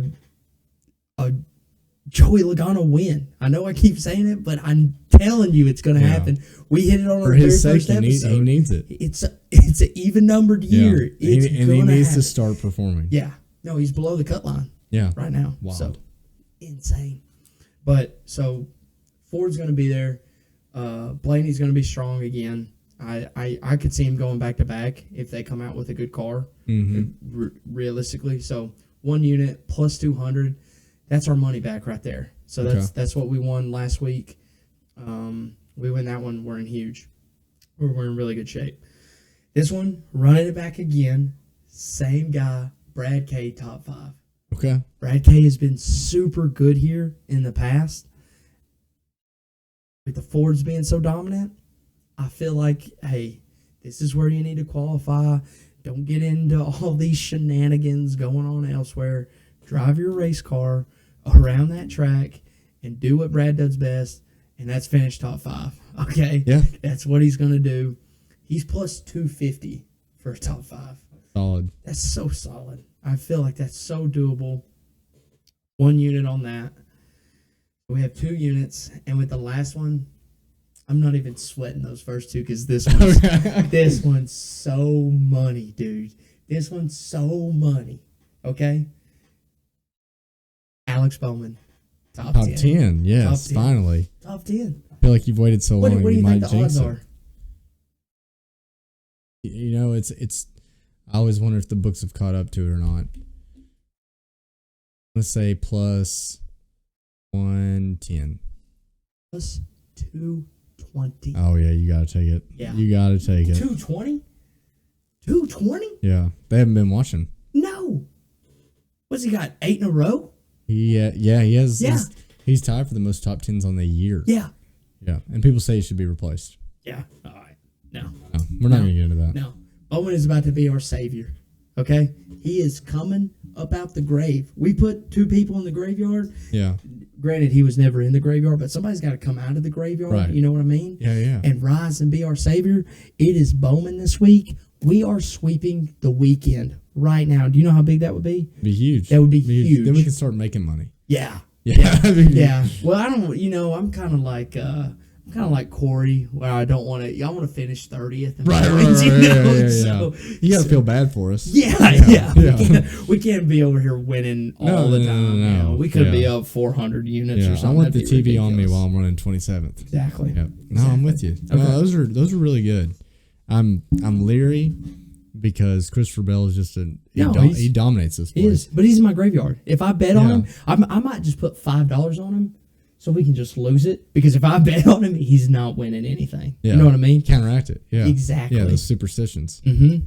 But I think last year I can't remember what happened to him, but he had it won. He either got in a wreck or pit crew or something. I can't remember what happened to I him. feel like an engine problem happened. Maybe. Am I? Maybe. It was something out of his control, I feel But like. that may be going back to like Phoenix. But I feel like he had some engine issues that year. Something weird. Yeah. Something weird. Yeah, because it wasn't a wreck. I don't think it was a wreck. It was something, either a tire Yeah. I feel like he probably qualified on the pole, too. Yeah. But that sounds right. Truex ended up winning last year. There's your Toyota. So I know that Toyota's heavy because of Seabell, like you said. Truex won last year, but this track is really similar to, it's a mile. Yep. And we'll get into that here in a second. But I think it's really similar to a lot of the tracks Ford has been good at. So I think you hit it right on the head. Yeah, I mean, if you guys want to get wild, and again, we're down right now. We can't play with much money, but dude, we have been on Justin Haley.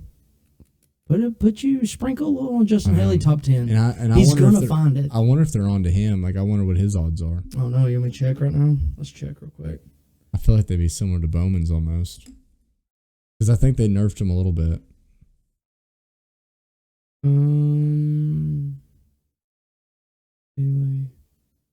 racing. Yeah, he's full time. Is he? Am I not seeing him?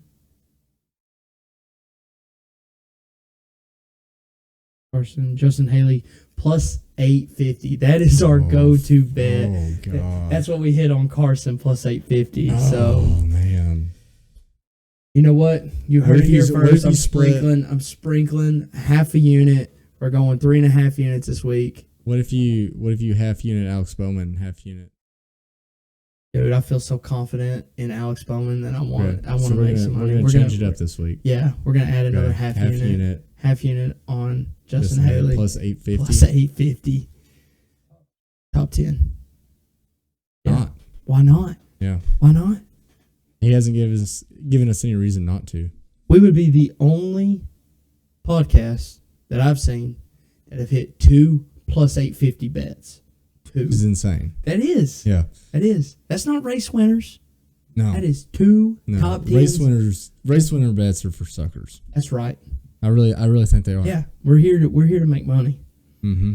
We're here to know NASCAR. Right now, Justin Haley is hot. He is. Yeah. What's Carson Osavar's top 10? Plus 850. He's the same line. I can't do that one. I mean, you could. I feel like it's one or the other, though. It is. So we're gonna ride the Fords. Okay. Let's ride the Fords. They've been better. Yeah. They've been better. I wish you could do a head-to-head weekly on Carson and Corey.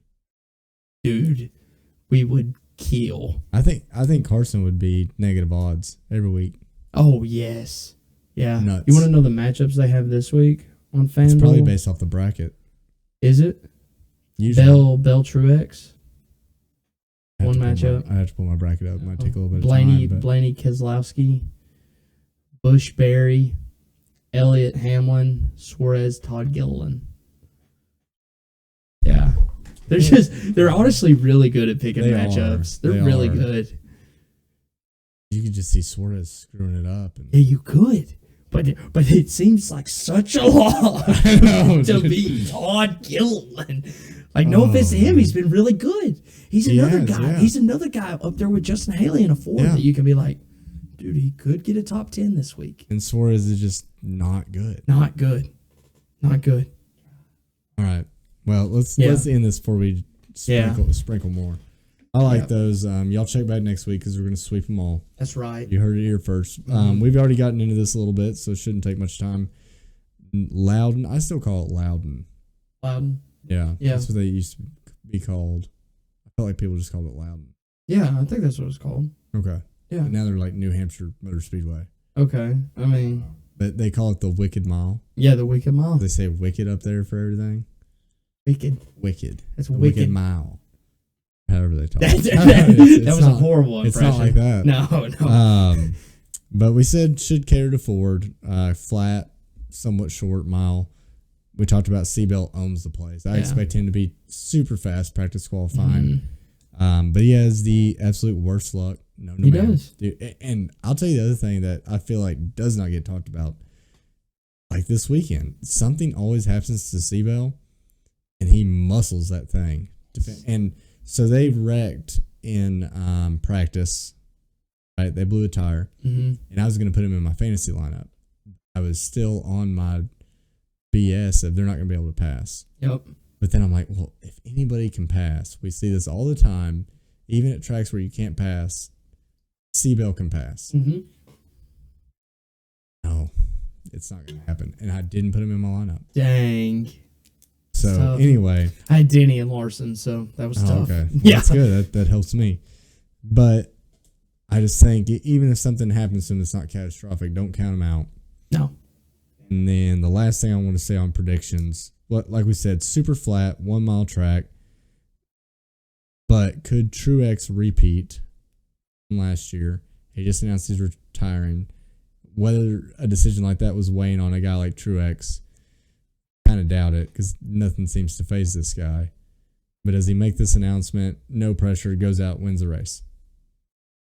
That would play right in to your somehow just storylines. Yes, storylines. You love a good storyline. Yeah, so does NASCAR. And I hate you for saying that. I'm just saying it all. You can connect it. You can connect the pieces. If he does win and screws up every single bet I made, I will be happy for him. Listen to this. You know Let's what I mean? say after this ridiculous, and he's had bad luck too. Yes, he has.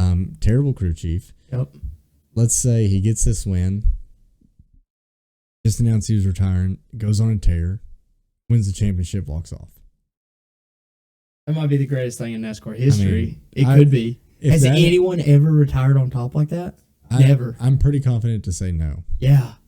Alan Kulwicki. Maybe. Because he won a championship and then ran a few races and then died. Passed away, yeah. No. Doesn't count. R.I.P. Probably shouldn't even have said it. No. Don't know why you said that. But our thoughts and prayers go out to him and his family. Don't know why my co-host was being so immature about something like that. You asked the question, I'm thinking of my history. Okay. Episode 7, go back and listen to it. Yeah, it's awesome. Gone too soon, really. Yes. But I don't know. I just see it. I could see it happening. I could too. What do you, dude? You know how amazing that would be? So cool. Yeah. If that happened, you don't come back for one-offs. No. Why would you? No, you hang it up forever. Yeah. You hang it up forever. Don't even show up to anything. No. Just sign autographs, maybe, if that's what you want to do. Maybe. Yeah. There'd be no point. You have nothing like. I don't care if Fox calls you and wants you to do an Xfinity race, you hang up the phone and tell them to never do a NASCAR race ever again. If you have to go race after that happens, go run a modified at Wallen Speedway where you grew up. Yeah. I don't want to see you. I was thinking more like a 5K. I was thinking can run a 5K. You know. Where everybody's a winner. Exactly. You get a medal after those. I got one. Yeah, exactly. Yeah. No, that's a great point. Yeah. So Truex, if you win the championship, the next time you compete, it better be a 5K. Exactly. That's all we can say. Yes. Let's close it out. Did you have a stupid question this week? I didn't, man. I've got one real quick. So we have these repaves, which have kind of worked out for us this year. The repaves have not been bad. But when you have a repave, and they said it this year too about Iowa, they said, okay, repave the rest of the track, but do it like tomorrow. Mm-hmm. So we at least have a year for it to weather and wear out. So if I'm, pick a speedway, if I'm North Wilkesboro, right? Yep. I just repaved my racetrack months and months ago. I mean, when I went there, you know, I had that tour of the place. That was way before the race, right? That was, and it had been repaved for a few months. If I'm North Wilkesboro, or any track for that matter that repaves, as soon as I repave, I'm reaching out to every local racing series, the Cars Tour, Legends, school buses. I don't care. I am going to give you a discounted race to come race one of your sanctioned races at my place. Because I want as many laps. I want cars to wreck. I want people to blow a tire right on the rim. I want character put in my track ASAP. Yes. I don't care if you call the Cars Tour, the Dale Jr., Kevin Harvick, Justin Marks, Jeff Burton own. Yep. Say, I'll let you run North Wilkesboro or whatever track. You know, I'm just using them as an example. Even if you're Iowa, hey, I know y'all are mostly Southeast. I'll let you run a car sanction race here for free. Yeah. Or next to nothing. Yeah. Just get your guys out here. Yeah. And let me keep the tickets. Yeah. And I'll let you run, you know, make it your marathon, make it your version of a Coke 600, whether that's a 300-mile race or whatever. And like I said, I'm reaching out to my local series. If you want to do school bus races, flip one of those bad boys. You know, put character in the track, put miles on the track. And I just don't know why they don't do that. Yeah. No, that's it's such better. a good question. It's better than nothing, right? It's better than what North Wilkesboro did was pave it. They were gonna. It sat. Nothing happened to it. Hoping it rained. Nothing happened to it. And then they were gonna do that Cars Tour race like the day before. Yeah. It's nothing at that point, right? It got canceled anyway. But even if you repave, and you know there's really, really strict testing rules in NASCAR. You used to could test anywhere, and then it was, well, you can't test. You can only test places we don't have a race. Yep. But if you repave a track, we do all these stupid tire tests where maybe people get advantages, maybe they don't. But let's have a gazillion tire tests at places that repave like that with more than 3 cars. Yes. Let's have an open track day. You know, we have 15 teams. Yeah, well, or even, you know, we have truck and Xfinity teams that probably need more testing. Let's just have an open test. If you can afford to come up here and put laps on your car for 8-9 hours, we're going to open the doors. Further note, something I think they should do in general, we have the orange and white game, right? Yes. We should take somewhere like Rockingham. Rockingham's repaved. We used to go there. I don't want to have a points race there because we have so many races in the Southeast. That's the road course, right? No, it's just a mile. It's just a mile track. They do have a road course though, don't they? Rockingham. Where? No, Rockingham's just like a Skip Barber in Alabama, maybe. Maybe. Or my bad. Atlanta. I'm sorry. Rockingham or Virginia International Raceway, VIR. That may be what it is. Rockingham, iconic NASCAR track. We used to race there all the time. Stopped going there. They took all that COVID money that Wilkesboro had, and they repaved their track. Now I don't believe they have safer barriers, so that might be an issue. But I'm saying, and I'm getting off my stupid question. We'll just move on from that. I think we agree I don't know why we don't do it. Yeah. But let's shorten the NASCAR season up, right? And then let's have an open test in the winter. Cup teams come. I want you to bring a car that's primered out like they used to do. They used to have open tests like at Daytona. Numbers. It would just be primered and like a neon number on it. That's awesome. Or they would put like duct tape on it of like the car name or whatever. open practice, open the doors to Anybody. Rockingham, Yeah. free. Yes. Open your concession stands, bring merch haulers, Yep. whatever. Fans will turn out. Yeah, and fans will turn out. It would be like Tennessee does open practice, free. Yep. Now, do they fill the stadium? No. No. But people come. Yeah. I mean, I had buddies that came from Middle Tennessee for open practice. Mm-hmm. It's if you're a diehard fan, you're going to go. And then you're solving that problem of, well, we should be at Rockingham. You know, people want to say that all the time. We can't go to Rockingham. We have too many races in the Southeast, and we've done such a good job of branching out. Make that your off-season open test. Watch these guys come in there, and, you know, Kyle Larson might run for hours. Mm-hmm. But also open it up to where, okay, Kyle Larson's car is here. He's got to go run a dirt race or whatever. We're going to throw, like, Sam Mayer in there. Yes. Or we're going to throw Sammy Smith, or, you know what I'm saying? Any of those guys. We're there and collect data. Yeah. Run whatever package you want. Mm-hmm. And let the fans come there. Build out a little bit of time for meet and greet, right? Because this is going to be our diehard fans. Yep. Let's give back to these people in the Carolinas areas that born and bred NASCAR fans. Give them that day. Yep. Open test. Off season. Come up with some catchy name. I don't know. Dude, what would you name it? Oh, so good. Be like something at the beginning. Would you want to do it towards the opener? Maybe you do it in January before the opener. So I think and I still think the season needs to be shortened as much as I love it. It needs to be shortened. So let's say we get done end of October. Okay. Or even early November, which I think we're trending more towards early November right now. Yeah. Let's say we finish end of October. Do it in December. Yeah.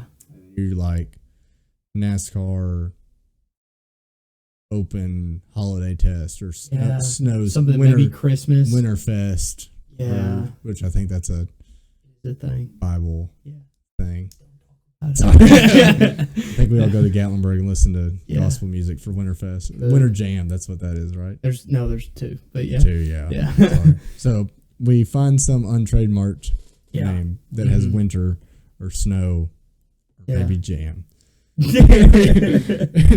you know what I'm saying? Like, it's literally like a preseason. Yes. Like it's a preseason for the hardcore fans, right? Yes. And if you want to televise it, we have all these streaming things now. Yes. Run and put $10 on it. And then even more, and we'll close that after this. But you know, your coverage could last for hours, right? Yeah, hours.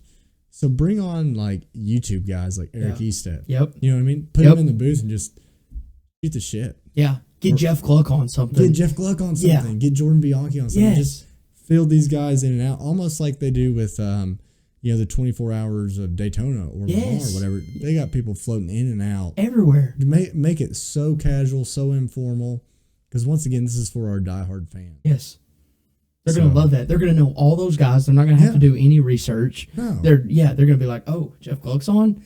No way. Yeah. We've never seen him on anything. And then like go into the infield and go interview a Kyle Larson or Chase Elliott and just be like, what have you been up to? Yeah. Yeah. How's your off season been? Yeah. Have you done any snowboarding? Yeah.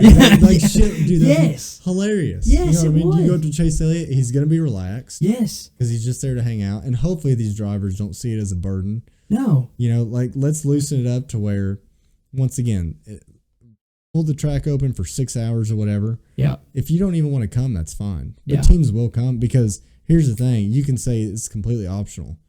Well, if all of JGR's going, Hendrick's going to be like, we're not going to get anything over on us. Yep. You know? And it's not necessarily going to translate because we're not going to go back there for a points race. Mm-hmm. We're just trying packages. We're trying tire pressures.